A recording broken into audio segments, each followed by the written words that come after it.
আজকে হচ্ছে আমাদের শনিবার, সো দুজনেরই হলিডে। সো আমি আজকে এই স্যান্ডউইচগুলো বানাবো। তো টানা 15 দিনের পরে আমার হাজব্যান্ড আজকে ছুটি পেয়েছে, সো আমি ভাবলাম তার জন্য স্পেশাল কিছু করবো সারাদিনই। সো প্রথমে সকালবেলা থেকে শুরু করা যাক। আমি সকালবেলা ওর জন্য ভাবলাম যে স্যান্ডউইচ বানাবো। সো প্রথমেই আমি সসেজগুলো কেটে নিচ্ছিলাম। তো সসেজ আমি প্রায় 4টা নিয়েছি। সো এরপর একটা প্যানে তেল দিয়ে আমি সসেজগুলো ভেজে নিব। কিচেনের এক পাশে আমাদের এরকম একটা ব্যালকনি টাইপের জায়গা আছে, মানে জানালা দেওয়া আছে, আমরা এটাকে ব্যালকনি বলি। সো আমরা এখান থেকে প্রায়ই দাঁড়িয়ে দাঁড়িয়ে দেখি সিনারি, খুবই ভালো লাগে। অ্যান্ড আমরা যেহেতু 8 তলার উপরে থাকি, সো সিনারিগুলো দেখতে খুবই খুবই অসাধারণ লাগে। তেল গরম হয়ে যাওয়ার পরে আমি সসেজগুলো দিয়ে দিচ্ছি। সসেজগুলো একটু ভাজা ভাজা হয়ে গেলে আমি এগুলোকে নামিয়ে নিব। এরপরে আমি ডিম ভেজে নেব। ডিমটা কিন্তু আজকে স্পেশালভাবে বানাবো, সো সাথেই থাকুন, দেখতে পাবেন। সসেজগুলো ভাজা হয়ে গিয়েছে, তো আমি একটা প্যানে তুলে রাখছি। সো এখন আবার সেম প্যানে আমি একটু বাটার দিয়ে দিব। এই বাটারটা আমরা ব্রেডে স্প্রেড করে খাই, সো সেই বাটারটাই দিয়ে দিচ্ছি এবং এখানে আমি ডিম ছেড়ে দিব এখনই। সো আমাদের গতকালকে আমি ওই ডিমটা সেমভাবেই করেছি রাতেরবেলা, সো সেটাও আছে। সো আমি ভাবলাম এখন একটা করলেই হবে, নাহলে বেশি হয়ে যাবে। সো এই ডিমটাকে একটু ফাটিয়ে নিচ্ছি। তো এর মধ্যে আমি দিয়ে দেবো এই কটেজ চিজটা। সো এটা 500 গ্রাম আমি কিনেছিলাম, অফারে পেয়েছিলাম, তো কিনে নিয়েছি। তো এই যে কটেজ চিজ যেটা দিচ্ছি, এটা কিন্তু খুবই হেলদি এবং এটা হাই প্রোটিন। সো এটা আমাদের ডায়েটের জন্য খুবই ভালো।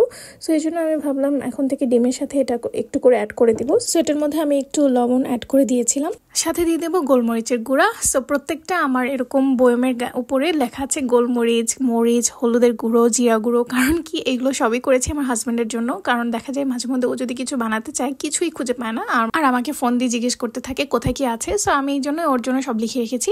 সো এই যে কালকে রাতের যেই ডিমটা ছিল সেটাও দিয়ে দিলাম, একবারে গরম হয়ে যাচ্ছে। সো আমাদের এই দুজনের জন্য এইটুকু একদম এনাফ হয়ে যাবে। সো আমি যেন আর বেশি ডিম করিনি। সো এই যে ওইটার মধ্যেও কটেজ চিজ দেওয়া ছিল। সো দুটোকে মিক্স করে রেখেছি এবং আমি এখানে চিজ নিয়ে নিচ্ছি।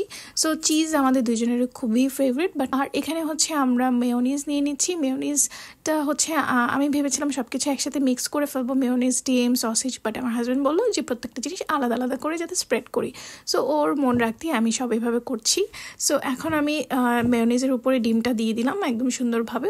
তো ডিমের উপরে আমি দিব হচ্ছে সসেজগুলো একটা একটা করে সুন্দর মতো বসিয়ে দিচ্ছি। আমি এগুলো সব কিন্তু ফাস্ট ফরওয়ার্ড করে দিয়েছিলাম।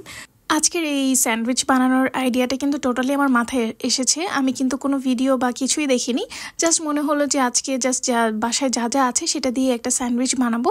অ্যান্ড বাসায় স্পেশালভাবে আর কিছুই ছিল না এই সকালের ব্রেকফাস্টের জন্য, তো ভাবলাম যে এটাই বানানো যাক। তো আমি একটা প্যানের মধ্যে আবার বাটার মিক্স করে নিচ্ছি। সো বাটার স্প্রেড করে দিয়েছি, সেখানে আমি হচ্ছে আমার ব্রেডটা ভেজে নেব। সো আজকে আমরা ব্রেড টোস্ট করে নিই আলাদা করে, ভাবলাম যে একবারে চিজটা যাতে গলে সেজন্য চুলাই টোস্ট করে নিব বা ভেজে নিব। তো এখন আমি আমারটা বানাচ্ছি। আমিও ফার্স্টে থেকে যেভাবে মেয়োনিজ এবং ডিম দিয়েছিলাম সেটাই দিয়েছি, অ্যান্ড তার উপর হচ্ছে সসেজ দিয়ে দিচ্ছি। আমারটাই মনে হয় একটু বেশি সসেজ পড়ে গিয়েছিল, I am so sorry for that. So আমার হাজব্যান্ড কিন্তু আমি সস দিইনি, কারণ ওর সস পছন্দ না। তার উপরে এই লতা পাতাও ওর পছন্দ না, কিন্তু আমার খুবই ভালো লাগে। সো এখানে এগুলো হচ্ছে কচি কচি পাতা, মানে এটা বিভিন্ন ধরনের পাতা এখানে আছে, পালং শাক, পুঁই শাক এবং মূলা শাকের মতো কিছু পাতা আছে। সো এই তো আমি এরপরে হচ্ছে আমারটাও ভেজে নেব। সো এখন আমার হাজব্যান্ডেরটা এখনও ভাজা হয়নি, সো আবার উল্টিয়ে দিলাম। সো এই তো ভাজা শেষ, দুজনেরটাই ভাজা শেষ। সো দেখুন কেমন হয়েছে, কমেন্ট করতে ভুলবেন না প্লিজ।